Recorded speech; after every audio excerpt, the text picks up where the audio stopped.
Mel Brooks spent $2.8 million making Young Frankenstein in 1974, but one scene almost destroyed the entire movie. Marty Feldman bit Melanch's mink wrap during filming, and what happened next forced them to shoot the same scene 15 times. The cast cone stopped laughing, the fur got everywhere, and the damage was so expensive, Brooks made a decision that shocked everyone. He cut the whole thing for 40 years. That footage stayed locked away. When it finally surfaced in 2014, people realized this wasn't just a blooper. It was the moment that almost turned a classic into complete chaos. Gene Wilder did not wake up one day and decide to write a spoof. It started in the winter of 1973 when he was staying in West Hampton, New York, and he kept watching the old Frankenstein movies at 2:00 p.m. every day. The feeling stayed in him after the credits. So, he grabbed a yellow legal pad and began writing the first pages, building this idea of Victor Frankenstein's nervous great-grandson going back to Transylvania, not to laugh at the classics, but to honor them. That choice shaped everything. He wanted the movie to feel like those early Universal horror films, not like a joke that points and giggles. Later, he said the first scenes he wrote, especially the train station meeting between Dr. Frankenstein and Igor, stayed almost unchanged like this. They had landed in his lap and he just had to catch it. Then real life set in because love for an idea is one thing and turning it into a film is another. While Wilder was on the set of Blazing Saddles in 1974, he went to Mel Brooks with the dream and made it twirly official in the most Wilder way possible. He handed Brooks 50 Satanatoddlers in cash as a symbolic down payment to co-write the screenplay and direct. Brooks asked if Wilder had any money and Wilder simply pulled out his wallet and gave him the 50 centimeters holes right there. Brooks later treated it like the moment the partnership truly began. After that, the nights became routine. They would sit at Wilder's Hotel Bear Bungalow, working slowly over grey tea and digestive biscuits, pushing scenes back and forth until the jokes felt sharp, but the world still felt real. That same kind of lucky timing also helped the cast come together. And it was not just we like these people. It was a chain of small things snapping into place.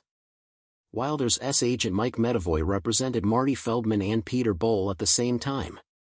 And when Wilder started developing the script, Medavoy called Brooks and asked if he had a project for all three actors. Wilder heard that and instantly saw faces in his head. Feldman was perfect for Igor and Bo could be both scary and soft at the same time, which mattered because the monster needed menace and hurt living in the same body. The details got just as strange as the jokes. Boyle's makeup took 5 hours a day. Feldman's hump was basically a maternity cushion stuffed into his costume. Even the wrong-looking pieces became the right ones, and the movie started to feel like it was choosing its own people. Still, the biggest fight was not about a punchline, it was about respect. Brooks and Wilder wanted this to look and move like the 1930s horror films, especially James Whale's 1931 Frankenstein, and that meant black and white. Studios did not love that idea. Columbia Pictures worried about the budget and wanted color, but Brooks refused to bend. When Columbia backed out, Alan Ladd Jr. at 20th Century Fox stepped in and agreed to the black and white look in the $2.40 million budget. From there, they went Alan Anthe tribute. Production designer Dale Hennessy worked to match the old style, and he even helped source original lab equipment from Kenneth Strick, the effects designer. Tied to the 1931 film, the goal was simple. Make it feel like you were inside that world and then let the laughs hit you while you were already standing in the shadows. And as the pieces locked in, the people inside those pieces started turning into legends. Feldman was coming to Hollywood for the first time and he was very nervous during auditions. But Wilder had him in mind from the start. Wilder later called him the heart and soul of the production because his odd energy made Igor feel alive. The famous walk this way moment with the limp and the cane came from improvisation and became a signature gag. To sell the look, his knees were padded with tissues to make them knobby. And the crew leaned into his bulging eyes, which came from a thyroid condition because it made him even more unforgettable. Wilder even described their rhythm like he a classic comedy pair, saying Feldman played it like he was Stan Laurel and Wilder was Oliver Hardy. Feldman leaned into it and that nervousness faded. By then, the role defined him, even earning him a Saturn Award. Terry Garr's story had the same stubborn shape, just in a different direction. She first auditioned for Elizabeth the Fiancée, and Brooks told her Malain Khan was his first choice. Garr could have walked away right there, but Wilder pushed her to come back the next day and read Finga instead. She was working on the Sonny and Cher Comedy Hour then, and she treated the second chance like a mission. She worked with a German wig stylist, shaped the accent, and even exaggerated her figure with socks in her bra. The audition hit so hard that Brooks cast her on the spot. Then she delivered lines like, "Would you like to have a role in J?" with such confidence that people still quote it like it is part of real life. Even The Surprises had roots. Gene Hackman was known for heavy dramatic work, but he was friends with Wilder and they played tennis together. So Hackman asked for Asmal role. There was one part left, the blind hermit, and they gave it to him. Even though it sounded like a wild risk, the result became one of the funniest scenes in the film, partly because Hackman played it straight and let the chaos happen around him. He wore a huge beard, almost disappeared into it, and the role ended up uncredited but unforgettable. Meanwhile, Bull paid for his role with patience and skin. The makeup by William Tuttle was brutal, up to 5 hours a day, and the heat under studio lights made it worse. His platform boots added six, and hell brought a childlike softness that made the monster feel both frightening and lonely. The process was so intense that his skin could blister. Yet, he'd committed because the emotional truth was the point, not comfort. Cloris Leachman pushed the same idea from the other side of the house, making Foster feel like a storm in human form. She played her dead serious, which made the comedy sharper. Her accent was locked in from the start and was inspired by Mel Brooks' own mother, who was German and in set. William Tuttle added a huge Molito age her up and make her more intimidating. The name Blisser became a running gag with horse swinging, and Leachman's control made that simple joke feel like a curse. Her work was so strong she got a Golden Globe nomination, and she proved she could be scary, funny, and strange without ever winking at the audience, and that part matters because Wilder and Brooks fought to protect the tone. Their writing sessions were intense. So he caught the full mink bite and kept only a quick shot of Feldman's twisted grin. The madness was still there, just quieter. For years, the full footage stayed hidden, popping up only in rare behind-the-scenes reels and deleted scene collections. Gene Wilder later admitted that this single bit of improvisation caused more delays than any other part of the shoot, which said a lot about how fragile even a Keem set can be. Part of what made the moment so shocking was that it was not harmless. Malain Khan's mink wrap cost $1.50 in 1973, which would be about $3.25 today. Feldman actually damaged it, sending expensive hairs flying across the set.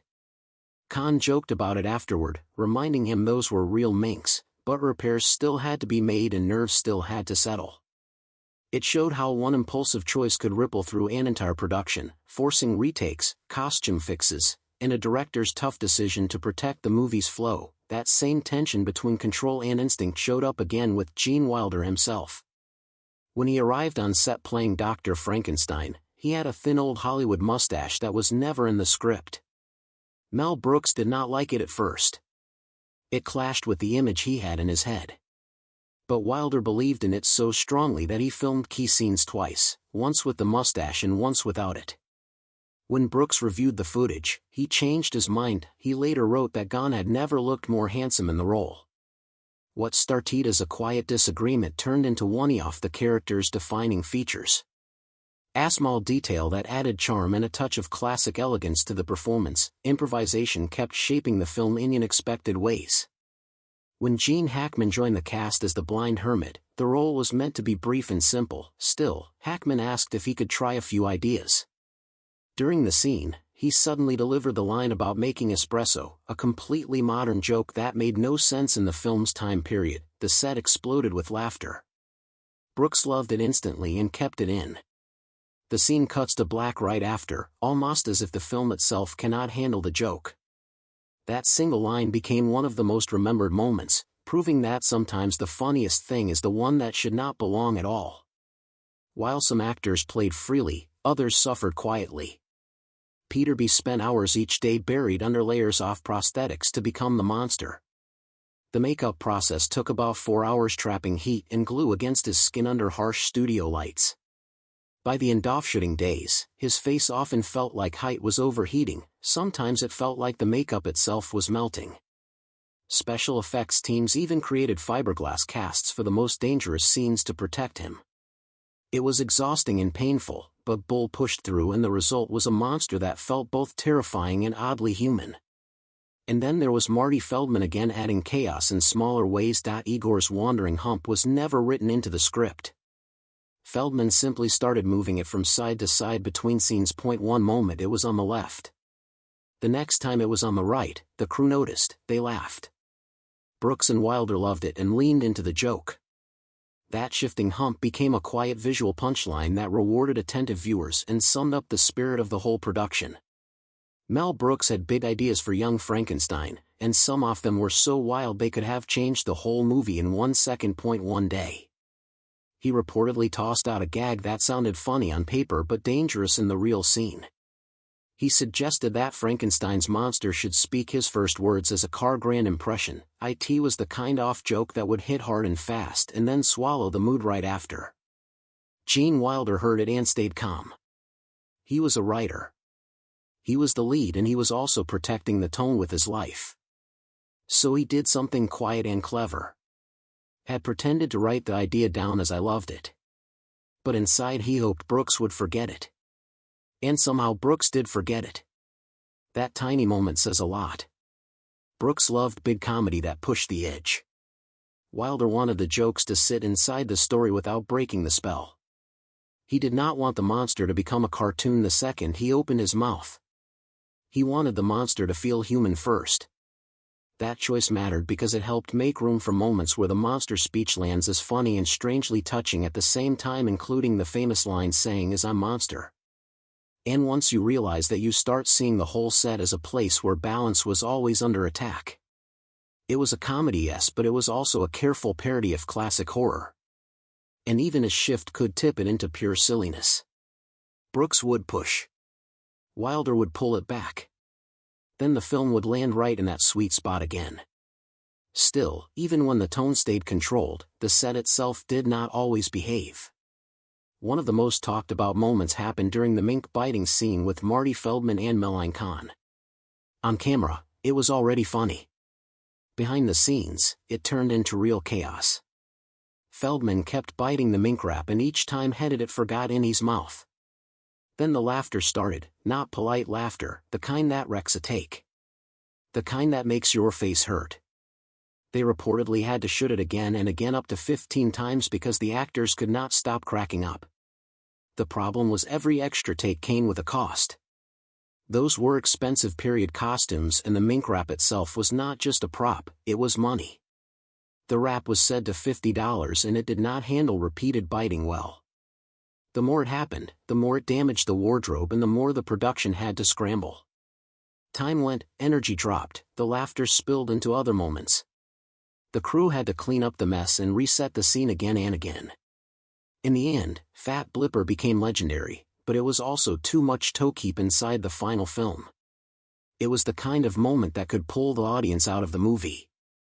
Then there was another twist that hit the production from a totally different angle. Casting. Mel Brooks was originally cast as Anina, the sweet lab assistant. Then the plan changed at last minute and she was moved into the role of Elizabeth instead. Suddenly everything had to shift. Inga had to barricast and the part went totally gar. Meanwhile, Khan had to adjust and the production had to adjust with her. That meant script tweaks. That meant new wardrobe fittings. That meant pressure. And it all happened close to filming days when there was not much time to breathe. But when Khan stepped into Elizabeth, something clicked. Her performance had that elegant dramatic style that could turn into comedy in a single beat. That switch shaped key moments, including the famous, "Oh, sweet mystery of life" sequence. It was a gamble and it paid off because Ness Elizabeth became one of those characters people remember for decades.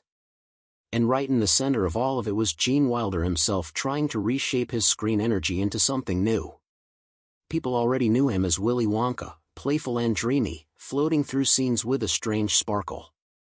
But Dr. Frankenstein needed a different engine. He had to feel serious enough to belong in an old,